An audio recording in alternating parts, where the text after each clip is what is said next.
Welcome back, everybody, to A Toda Madre. It's your boy Rod Lust here with another episode, a beautiful one, because this is not only the my favorite movies of the year, like favorite, but I feel like it's also the top, like the ones that gave you the best quality, gave you the crime moments, or not even the crime moments, like the suspenseful, everything all together is what they gave you.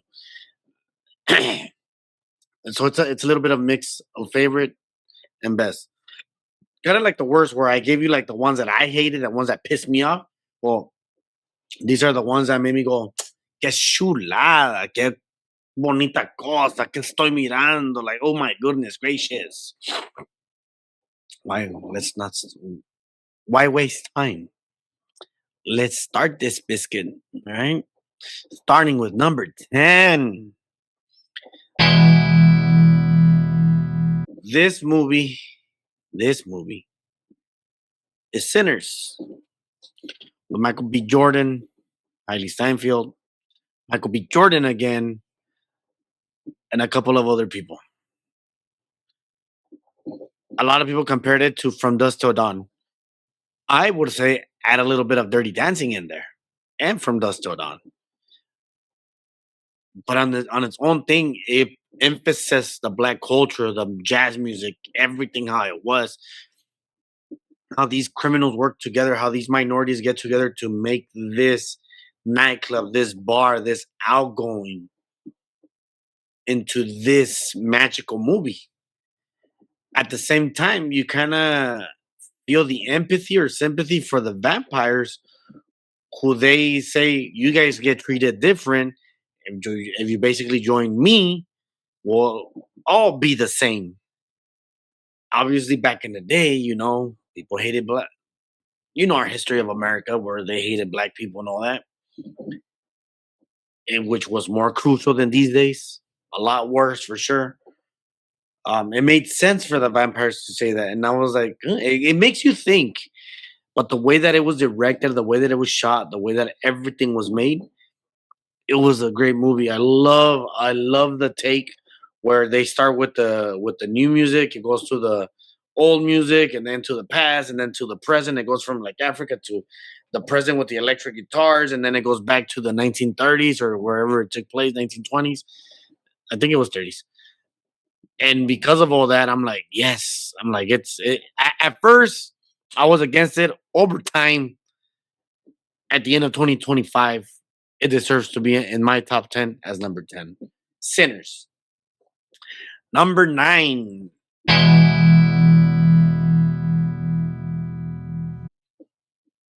I do love me a classical movie. I do love me a nice horror take. And I do love me a Guillermo del Toro movie, Frankenstein. This movie is literally a love movie. It's a love story, just like the original.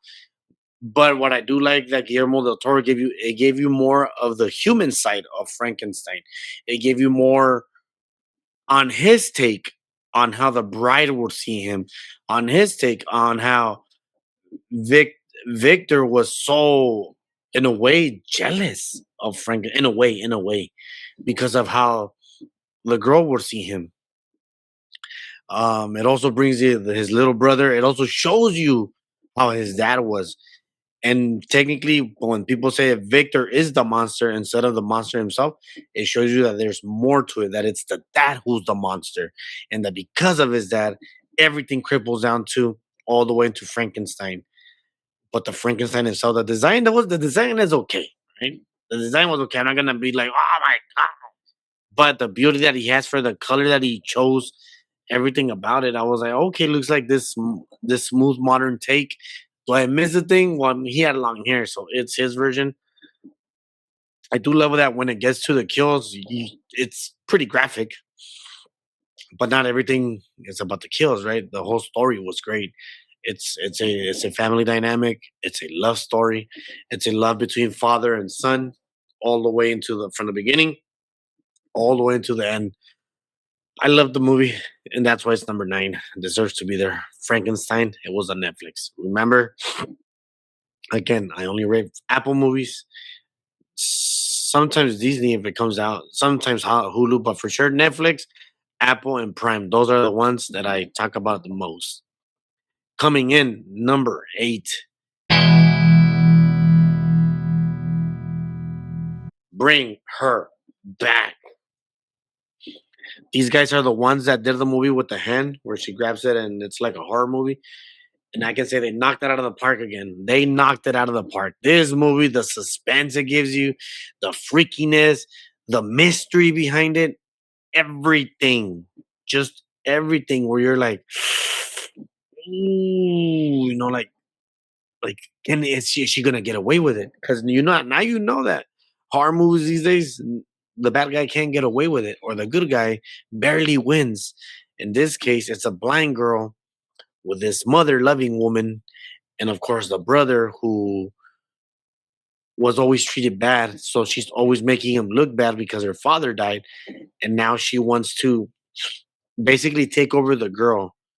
They also have this little stepson or stepbrother in a way, or foster brother, where he's the freaky one, where he's the one who's acting weird, and all this kinds of mess going on.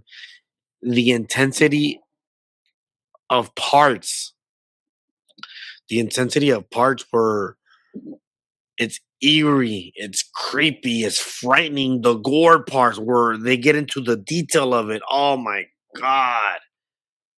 No questions asked. This movie was one of the best horror movies of 2025, and I loved every minute of it.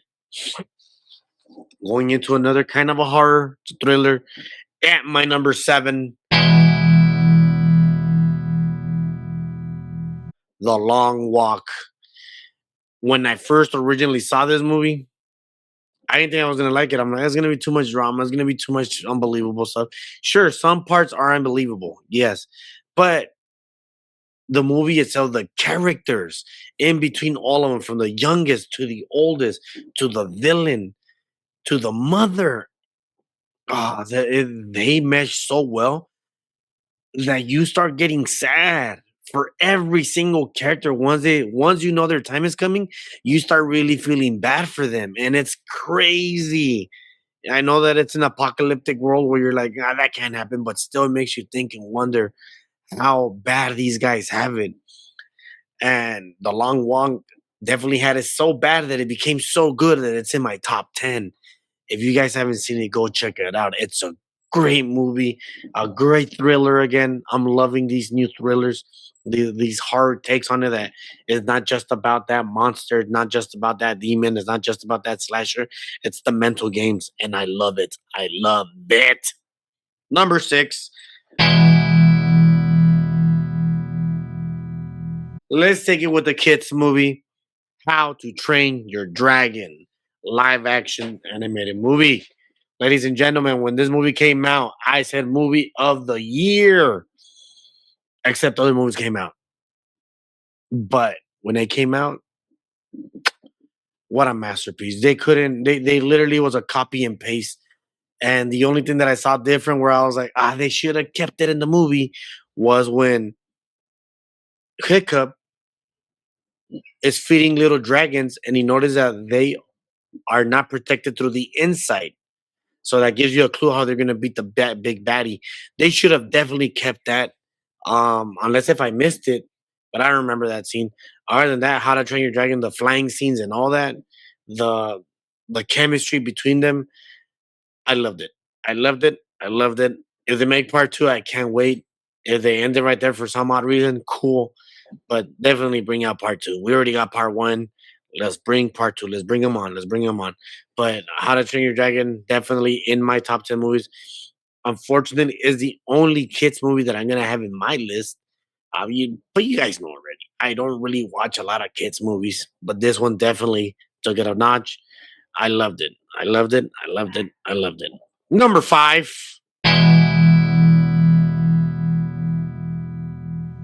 Number 5. Final Destination Bloodlines. After what was it, 20 years, 10 years, they finally brought it back.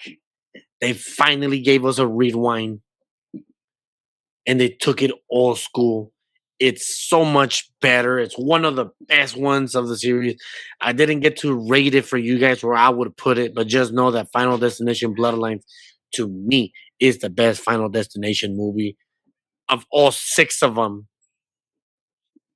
You know, there's three with the roller coaster, four with the yes, of all six of them. It is great. It is beautiful. The the kills are great, but the build up to them is also great, and that's what I loved about it.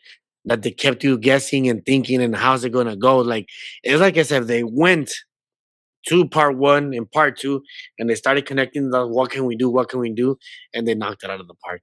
And hey, it's gonna make you look at twist. Wait up, was it called? Twist and shout? No, not twist and shout. Yeah, let's do the twist. Let's do the twist. That song that they're playing at the freaking the space gallery or the space restaurant. That song, it makes you look at that song very, very different. A little bit softer now, a little bit softer now, a little bit louder now. Was hey, hey. But yes, Bloodlines is number 5. Could have been a little bit further up. It could have, but it wasn't. Because number 4,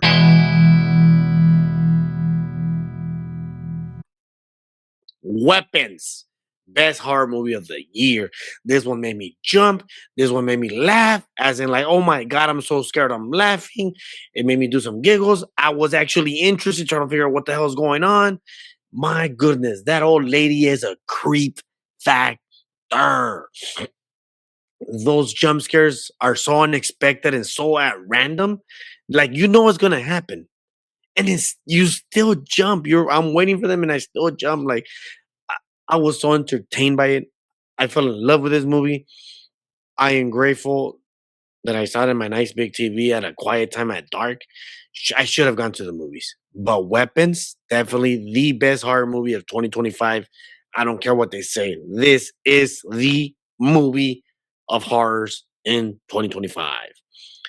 I don't think there's another one that I've seen that deserves that spot for horror. But for my list, number 4. Number 3. Yeah, obviously, you guys know which one's coming up. And before I say number 3, if it wasn't a cartoon, Predator Killer of Killers would have been number 10. But you guys know how I feel about animation. That sometimes I love acting a lot more, or even CGI with acting, because it shows the acting, it shows everything about it. And because of that, I couldn't put it as number 10. But in number 3, we have Predator Battlelands. The guy knocked it out of the park. 3 for 3, baby. 3 for 3. This movie was great. It was badass. It finally shows you what Predators can do, even though he was a rookie. Yes, it takes place in the future, what, like maybe 200 years from everything. The way that the android was not as annoying as I thought she was going to be. I was like, oh no, they're adding this for comedic relief. No, the actual comedic relief was a little alien, which was pretty funny, but because he doesn't talk as much or because you don't understand their language, it's pretty cool. I'm like, okay, it wasn't as annoying. The android itself or the AI, whatever that's just called, whatever that is called, it was that she wasn't annoying and she was a badass too. Um, yes, it was PG-13. People who complained about it that they needed blood and all that. Well, guess what? There's not a lot of humans in space. It's that simple. The movie takes place in space. Where would I want Predator Balance to go? I would love for another Predator. Like, I don't want to see a continuation of that. I want to see something else. I want to see a continuation of Killer of Killers with live action. That's what I would want to see. But Predator Badlands, that director, thank you. You finally someone brought Predator movies where they belong up here.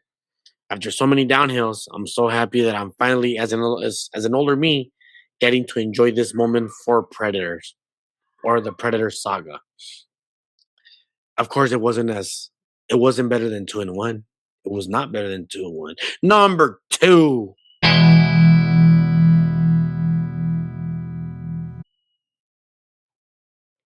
vroom, Brad Pitt, F1 baby.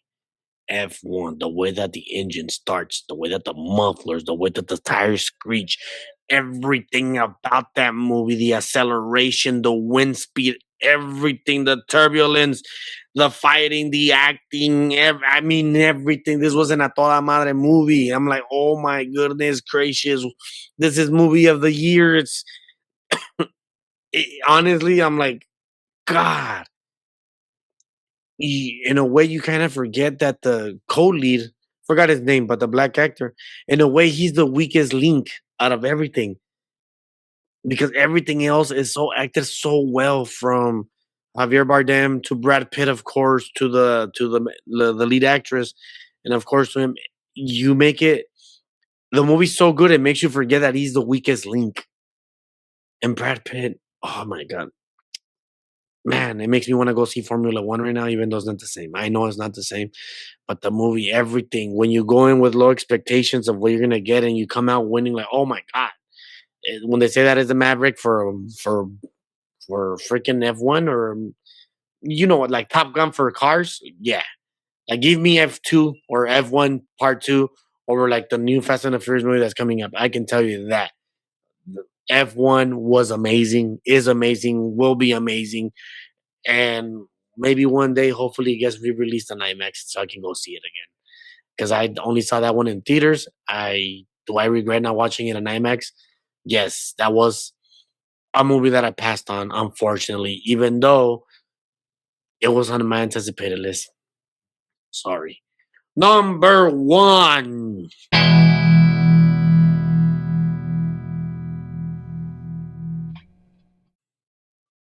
You know which one it is.